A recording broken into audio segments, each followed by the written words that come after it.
Good morning, everyone. Welcome to Emerson Unitarian Universalist Congregation. We're really glad to see you today. My name is Douglas Futch. I'm a member of the worship team, the Emerson Choir, the Choir Leadership Committee, I have to do this way, the Endowment Committee, the membership team, and the OWL teacher. I knew there was one other thing. So, we offer you a special welcome today if you're joining us for the first time or online. We're grateful that you're here and look forward to getting to know you. As a Unitarian Universalist congregation, we affirm the inherent worth and dignity of each and every person through anti-racism, anti-oppression, support for the LGBTQ plus community, working for reproductive justice, voting rights, and other issues as the world calls us to side with love. We seek to build a beloved community, not only here but in our surrounding area. Everyone is invited to join us for social time following the service. Those here in person are invited to join us for light refreshments in the fellowship hall that is on the first floor behind us, and those of you online can stick around and we'll have breakout sessions. At 11:25, please join us for religious exploration and small group activities. There will be worship reflections here in the sanctuary, and there will be additional offerings listed in your order of service. And a special note to OWL parents, we do have an RE session in room 209 that is required attendance for all parents who have children registered for OWL this coming up. If never had a kid in OWL before. Okay, there you go. Now we pause to light our chalice as a symbol of Unitarian Universalism. And Reverend Christina will light it. I don't know. When the winter's darkness spreads across the land and cold seeps through our thickest coats, we hurry here, drawn by the warmth of faces familiar and new, to the welcoming walls of this house. Here, for this hour, we open ourselves to new understanding, reassurance, and hope, for this is a place where truth, love, and challenge meet. We light our chalice to mark this special hour. Now we don't have a chair there anymore. In the spirit of love and the beloved community, now let's greet and welcome each other to this new day as we share our congregational affirmation. We need not think alike to love alike. In the spirit of love and beloved community, let's welcome each other to this new day. Those in the sanctuary, please feel free to move around and offer greetings. And those online, please use the chat to introduce yourself or unmute to say hello.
Today's opening words are written by me, so brace yourself.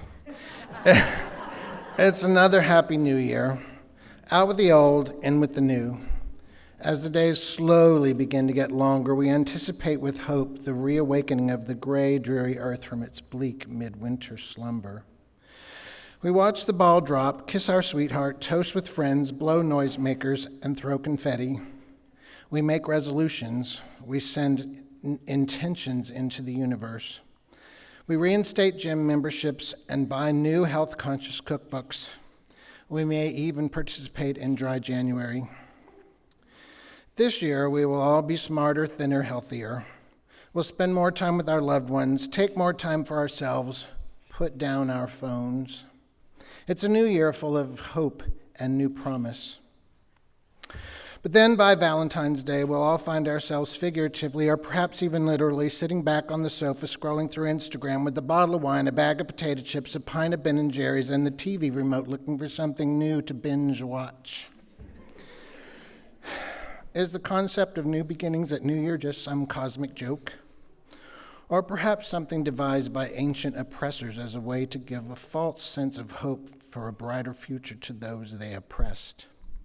Or maybe a giant marketing ploy designed to wring one last dollar out of consumers at the holiday season. Perhaps we should take another look at my old friend the Grinch.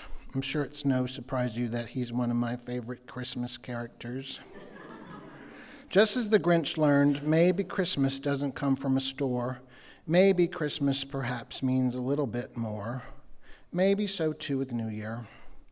Maybe New Year is a reminder to take care of ourselves, our loved ones, our community, our planet. Maybe out with the old, in with the new is a metaphor for our daily lives. Each day is a new day, a new time to remember who we are as members of the human race. As the old song reminds us, put a little love in your heart and the world will be a better place every single day. Now, please rise and body your voice as we join together in song number 346, Come Sing a Song with Me.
Good morning. My name is Reverend Christina Branum-Martin, and it is so good to be with you this morning. We are now going to gather for our time of sharing our joys and sorrows and concerns. And thank you, Douglas, for putting the stones in. The first that we put in is in honor of the Cherokee and Muskogee nations of the indigenous people who lived here before us. And for those wrongly enslaved who labored on this land. And another for all of those hurting in current conflicts around the world. There are so many places to list.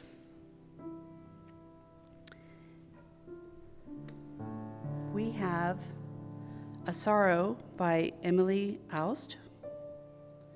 And Emily is thinking of all the women in Idaho and all of those who can bear children, who have had their rights taken away even in an emergency when pregnant.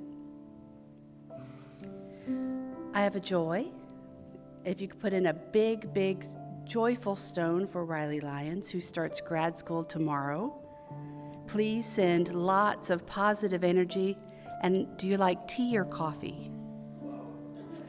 I'll bring you some caffeine. And I also want to wish a happy birthday to Kiriana. Where are you? Happy birthday, Kiriana. How old are you, Kiriana? 8. We wish you the happiest of birthdays.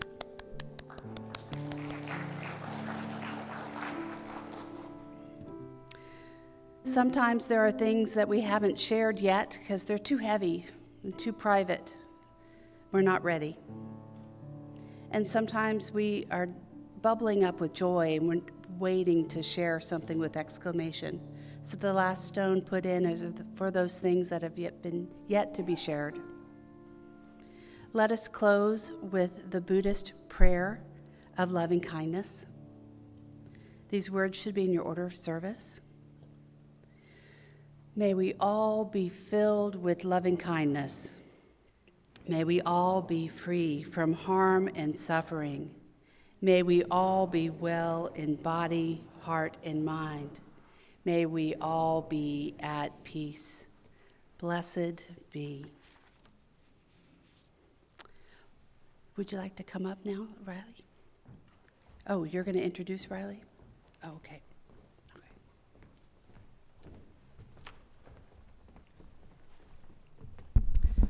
Good morning. My name is Riley Lyons, and I'm a member of Emerson's Social Justice Leadership Team. I'm also the leader of our Gender and Sexuality Alliance youth group. And one way that we put our prayer of loving kindness into action is by partnering with other organizations who work to bring love, kindness, and justice to the world. Our Share the Basket partner for January is Lost and Found Youth. Lost and Found Youth is an Atlanta-based nonprofit that exists to end homelessness for lesbian, gay, bisexual, transgender, queer, LGBTQ, and all sexual minority youth. Lost and Found Youth is the outgrowth of St. Lost and Found, an LGBTQ homeless youth fund project of the Atlanta Sisters of Perpetual Indulgence.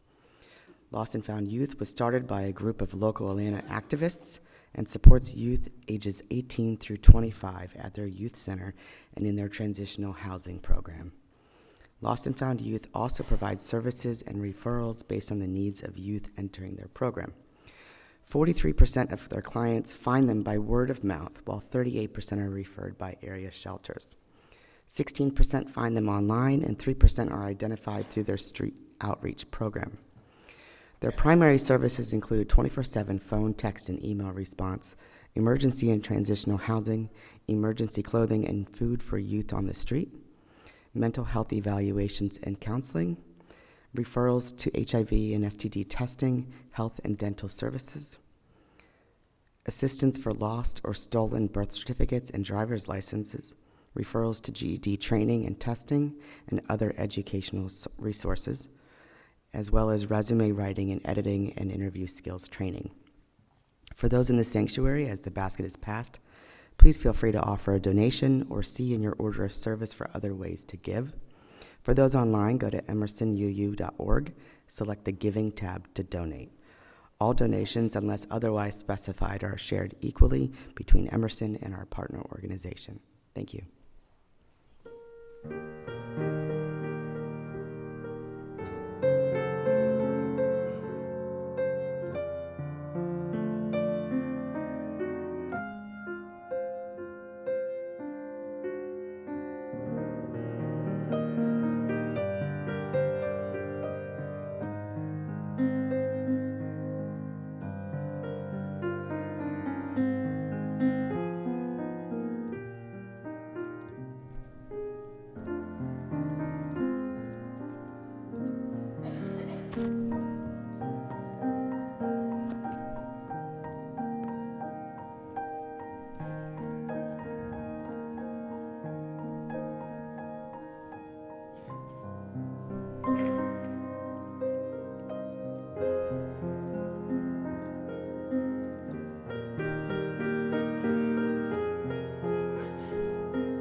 There we are. Can you hear me now? Hold on one moment, please. Sure. You may notice that I'm not Ed Cosper, who is supposed to be standing in front of you now. Ed and his lovely wife, Kathy, are both ill today, so we wish them both a speedy recovery, and Ed will be sharing his thoughts next week during the service. And now we'll move on to the story for all ages. All right, would the young and the young at heart come take a seat on our story blanket?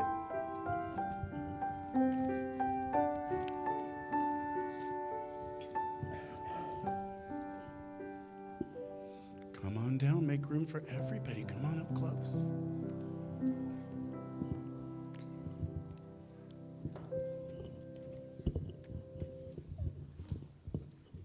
Do you want me to introduce it? Okay. The story today is called The Beautiful Lion, and this has been adapted from a story from Christopher Weiss.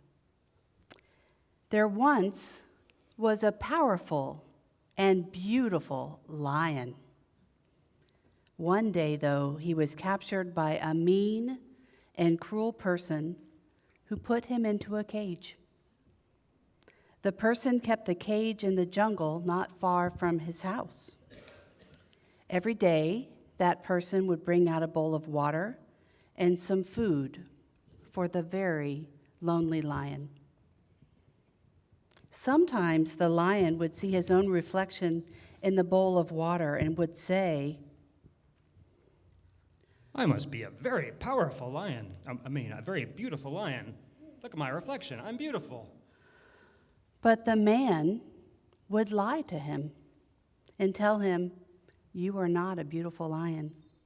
You are ugly and a pitiful creature. Sadly, the lion heard this and began to believe the man. Some days after he ate his food, he would walk back and forth in his small cage, and he would feel the energy and the power moving through his body. And he would say, I must be a very powerful, strong lion. when the man heard her say this, he would lie and tell him, you are weak and puny. You are a pitiful creature. Sadly, the lion heard this and began to believe him. Then, one day, the man was nowhere around, and a mother possum and her baby happened to walk by the cage. And the possum saw the lion and spoke to him and said, Beautiful and powerful lion, what are you doing lying about in that cage? Do not tell me that. I'm not beautiful or powerful. I'm hideous and not powerful and weak and puny. I am not saying that or making fun of you. You are surely the most beautiful and powerful lion I have ever seen. I am only surprised to see you lying here when you are clearly strong enough to break out of that cage. What? You really think I could get out of here? You gotta get out of this cage? Quite easily, I should think. The lion was not so sure at first. He had been told so many times that he was a weak and pitiful creature. But suddenly, it seemed that he could feel the energy and strength moving through his body. He began to pace back and forth, and then all of a sudden, he leapt against the cage door, and it flew open without any resistance. And once outside, he seemed dazed. Oh my gosh. All that time I was in that cage, it wasn't even locked. Those are the kinds of traps that don't need locks, for it is the lies that we believe in that keep us in our cages, and it is the truth that sets you free. You're the one who helped me see that truth, Possum, and I vow to never eat you. Yay!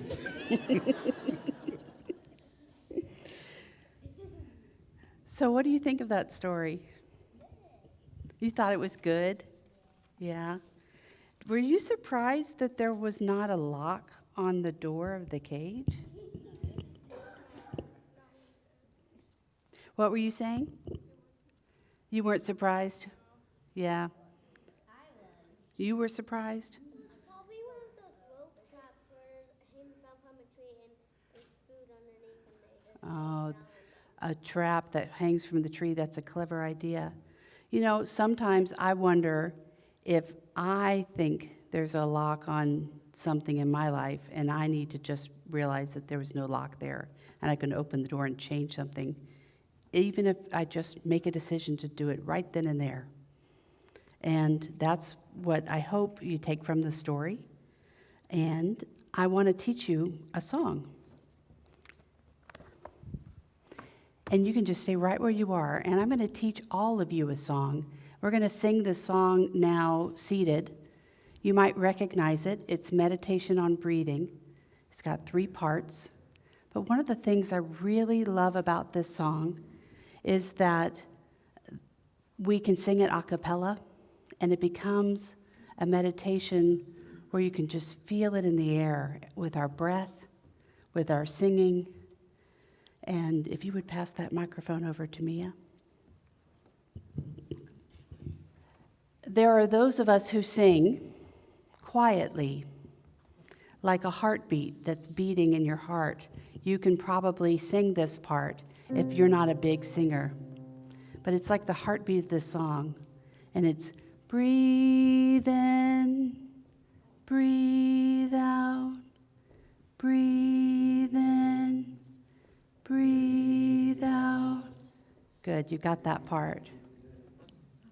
And then the second part are for those who maybe sing along to the music in the car, maybe sing a little bit every once in a while in front of other people, maybe do karaoke for all I know. And it's when I breathe in peace. When I breathe out love. When I breathe in peace. When I breathe out love. Okay, so now the rest of you can sing the high soprano, singing out like Aretha Franklin in the shower with this last note, because it's joyful. And Mia's going to sing the high part. When I breathe in peace. When I breathe out love. When I breathe in peace. When I breathe out love. So now you know in your heart what is the part for you, dependent upon how you're feeling today.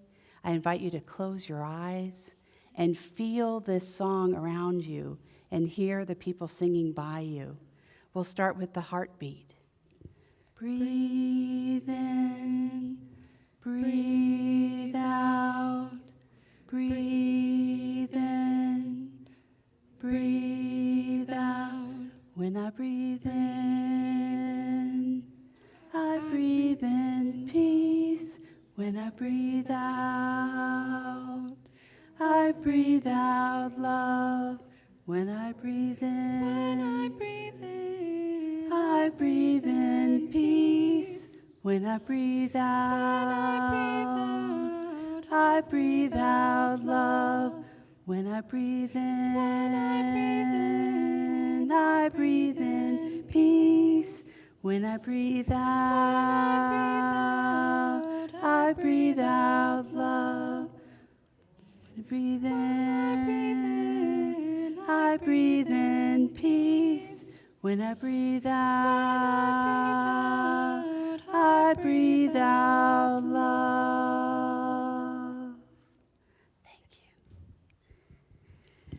One of the things I wanted to do with singing this song with you is that there are times in which I need to just be reminded that my breath is with me, and that when I need peace and love around me, when somebody is telling me mean things like the poor lion was hearing, I know that I can go deep inside and feel the strength inside of me, and like a prayer or a meditation or a mantra for my life, I can breathe in peace and breathe out love.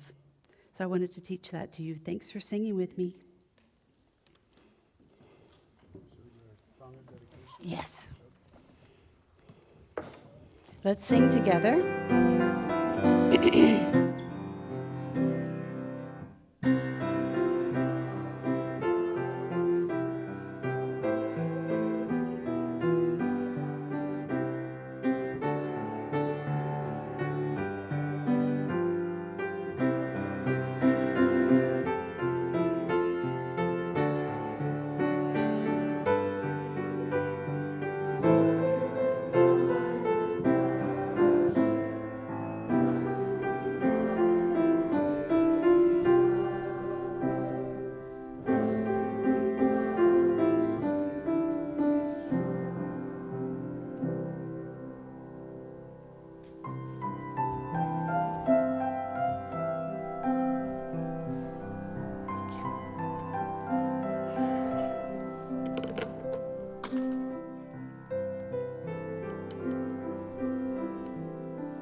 Our reading today is by Rumi, and it's titled Begin. This is now, now is all there is. Don't wait for then. Strike the spark, light the fire.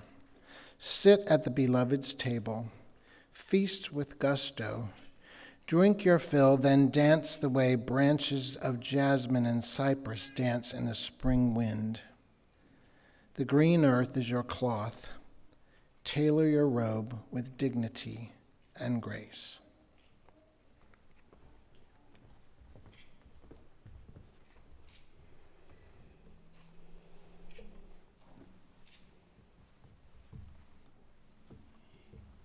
So I have my new journal for the year. I have a lucky pen. And if I were to write on the first page of 2024's journal pages, I would write opportunity. And then I would take a breath. And I would think, what am I going to put on this first empty page? What does this year hold for me? And I ask you, what are you going to put on your page? Are there any people in here who are journal writers? I see your hands. Have you already written in it? Yes? Great. In the past years, my journal first time of the year entries include many things of resolve. Things like, I will exercise every week. I will lower my BMI as the good doctors tell me to do so. I will fill that 64-ounce jug of water. Excuse me. I thought this would be simple. Here we go. And I would drink the whole jug of water every day, right? I would also write that I would share more meaningful time with my kids. And I would make date night happen with my partner no matter what. I would set aside more time for fun, to be with my friends and to laugh. And I would schedule in time for me to create art. I'm an artist, and I sometimes just need to let it out. So my resolution in years past has been to set up a corner in the dining room and have things available and out, so when I have a free moment, it could be more accessible. Well, sometimes I've been successful, sometimes I haven't in years past, but 2024, here we are. And here's this first page, opportunity. Well, some of the same things from the years before are on the list for this year, like more exercise and drinking more water. And my art supplies are there waiting for me to pick them up. But I want this list this year to be a little different. There's a really wonderful book From Beginning to End by Robert Fulghum. Robert Fulghum wrote quite a few books, and one very popular book was Everything We Needed to Know We Learned in Kindergarten. And some of you might know that book and many of his others. He was a retired Unitarian Universalist minister, and he wrote many books about ritual and about the way they carry us through our days, all throughout our lives. And when he wrote about New Year's and the process of creating resolutions, he asks us and invites us to think about them differently. He said, go a level deeper. Instead of looking at the resolution, ask yourself, what is the positive intention underneath that resolution? Perhaps it's to find more meaning in our lives, more laughter, more fun. He reminds us that there is a Chinese proverb that says, the remedy for dirt is soap and water. The remedy for dying is simply living. I want a list of resolutions that bring me to life. The things on that list for me are like the tips of the iceberg. You know, the closer you get to an iceberg, you realize that most of it is underwater, holding up those small portions that are buoyant above the water. Archimedes, born in Sicily in the year 287 BC, derived a mathematical framework of the displacement of water by an iceberg. And the story goes that he was naked and in his laboratory, and he stood up and said, "Eureka!" Now, I don't want to imagine all of us here in crazy situations, but what I would like to ask from you is a shout of Eureka. Ready? 1, 2, 3. Eureka! We can create resolutions that help us feel more alive. So my resolution of getting more exercise and more healthy diet, more water, is really that I want to seek health and vitality. I want to feel more alive. I know that my homes are full of stuff that I'm always moving around from one pile to another. Doesn't it seem that way, that we have a pile of the giveaway, so then we have to sort that into the giveaway to this place, and then to this place, and to another place? The clutter in my life doesn't leave me any space for the new. And I want to let go of that old self, and I want to let go of the baggage that comes with it. So when I write the resolution to get rid of more stuff and to let go of the clutter, what's underneath that is that I want space to breathe. When I write that I want more time for friends and family, I seek a way to bring me back to the moment, to bring me back to the connections, to the people who bring life and love and fun to my life. We want to be less busy, and maybe we are asking for the means to be more aware of the present moment. In these moments, we feel our heart beat. We feel our breath deeply. We can laugh, and we can be surprised. And we can be surprised and even jolted alive by what is right in front of us. There's an unknown writer who said, "Life is not measured by the breaths we take, but instead by the moments that take our breath away." I want that to be my life. So if that first chapter of my book was opportunity, the second chapter of my book is threshold. When I think about a threshold, like the one that's in the front of your order of service, if you look at it, can you see in the picture that on those steps, thousands of steps have been taken over that marble, and that marble is worn down with the passage of time and the passage of people. I think about threshold moments in our life. Thresholds are the things we sometimes hunger for to move from one place to the other. And many of our resolutions are pledges. They're pledges to ourselves and to others that, unfortunately, most likely, as Douglas said, being the Grinch, that we break them. We break those resolutions. But we can move from what is old to what is new.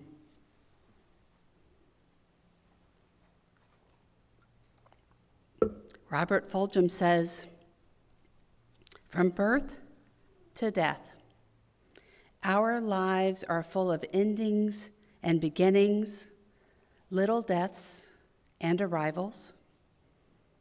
Each day we go to sleep in the darkness, and then we wake up to the glorious light of stars alive in our life now that were once alive and now dead.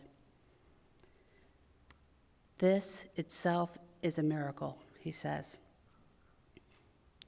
He reminds us that we have all left our childhood homes, our jobs at times. Sometimes we've had divorces, we've had lost friendships, we've had miscarriages, we've had funerals to attend, and yet we still come back kicking.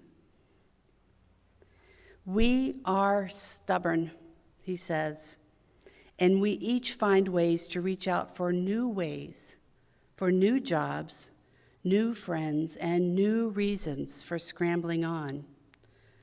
These thresholds that we pass over like darkness into the sunlight of the next day are the thresholds from the old to the new. How meaningless our life can feel one day only to be filled with hope in the next. Our capacity to take whatever life dishes out and to come back no matter what is underestimated. For all of our exits are often entrances. Daily, we redeem ourselves in unspoken ritual of renewal. Like the sun that comes up every day, we get up, we go to work. We go to work in the construction of building and repairing and remodeling our lives. And this ritual of revival sometimes can be called being born again. Sometimes it is called healing. Sometimes it could be called simply getting our act together. Whatever the name you want to give it, whatever the act, large or small, the urge to reassemble the fragments of our lives into a whole is the same." Close quote. The demands of our old habits. Can you feel the weight of those demands? Sometimes our lives are full of parenting. I'm looking at someone right now I know has got lots of young children. Sometimes we have the stories of our past that pull us back from the things we need, like the lion who internalized the lies that were being told to them. It is hard sometimes to move from what moors us in our past into the freedom of the future. And we must be bold, and we must leave those old stories and those old tapes behind. Our way of being in the world is a collection of habits and stories we tell ourselves. And these perceptions are learned and reinforced over the years. And sometimes those stories even distract us from what we need in order to take care of ourselves with self-preservation. Sometimes that distraction helps us compartmentalize things that have happened that have been difficult, and they help us just focus on the moment. But sometimes that distraction keeps us from what we really need. Those stories might not be serving us any longer. And I know that one time in therapy, years ago, I had a therapist ask me to draw an imaginary circle on the floor and to ask myself if I was ready to move from a place of letting old stories be on the outside of that circle and a new sense of who I was be in the center.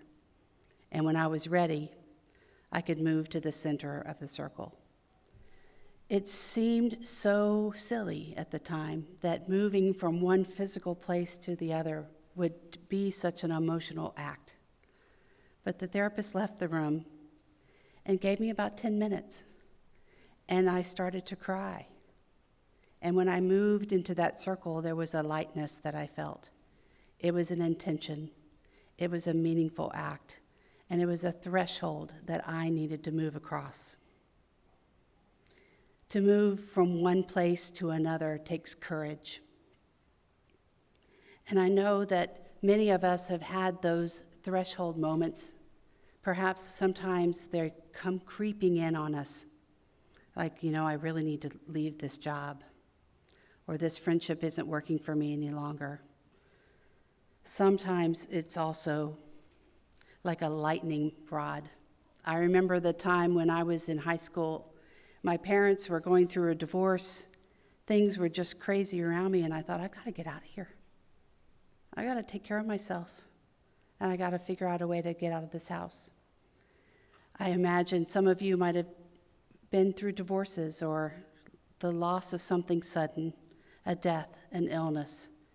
And what I try to remember is that in those moments of self-preservation, of knowing what we need, that revival is a lifelong friend.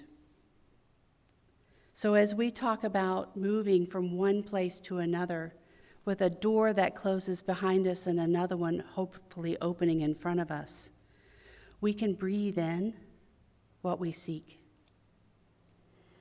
We can breathe in love. We can breathe in peace. And we can breathe out what we need to let go of. So I imagine that well-worn doorway in your life, as I know I have my own. And as we walk through this doorway and cross that threshold every day as the sun comes up, beyond that doorway are the things that you can choose to follow. Every day, I hope that you can take the path you need and that we can circle around every day and try again if you haven't reached it. Because resolutions are made. And New Year's are a time in which we are told that's what we're supposed to do. And then resolutions are broken. And then the sun rises, and we take a deep breath. And with forgiveness, we pull ourselves together and try it again. And this is our human endeavor. We strive to teach our children the means for letting go and starting over. We teach them the habits of finding strength in ourselves as a prayer, a meditation, a chance to breathe, a chance to focus. May we learn from the children around us that we have that possibility in ourselves every day. Let me close with this meditation. If you would join me in a moment of prayer and meditation in this sacred space we create together.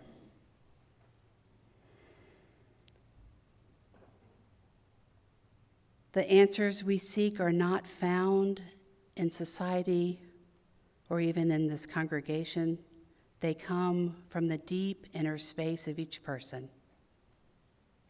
Each week, we gather as a community in support of each other on our personal journeys. And these rituals flow from the life of the individual into this congregation. May we support each other as we invite each other to cross that threshold every day towards what we seek. May we breathe in peace. peace. May we breathe out love. May we breathe in awareness. May we breathe out what we can let go of.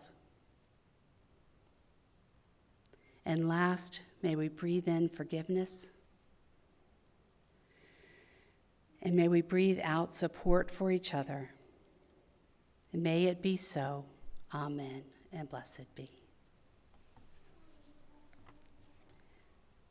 Let's rise in body or voice and sing "'Tis a Gift to Be Simple," number 16, if you need it in your hymnal. The words will be here.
In a moment, we will put out our chalice, and these closing words, I'm going to repeat what we read earlier from Rumi.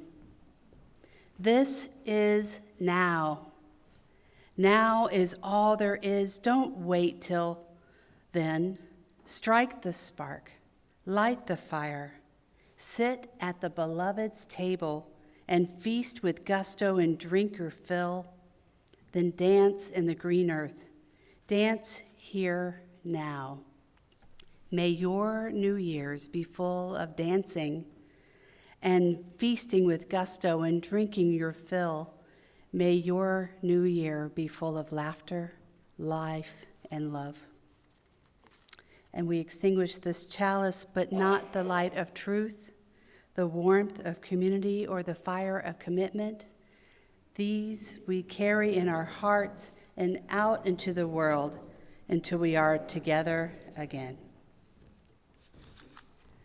We had an announcement. We haven't already said. Okay, I'm going to do the lost and found. Okay. So this month, as we support Lost and Found, I don't know if you realize that Lost and Found as an organization also has a thrift store. And so if you have things to donate, ever a household or clothing or things like that, you can donate to the thrift store, and it directly supports the programs of Lost and Found. Starting next Sunday, there will be a really, really, really big tub in the front for clothing donations, and we will get them to Lost and Found. You can bring them any time during the month. And as our service ends, go now in peace and take peace wherever you go.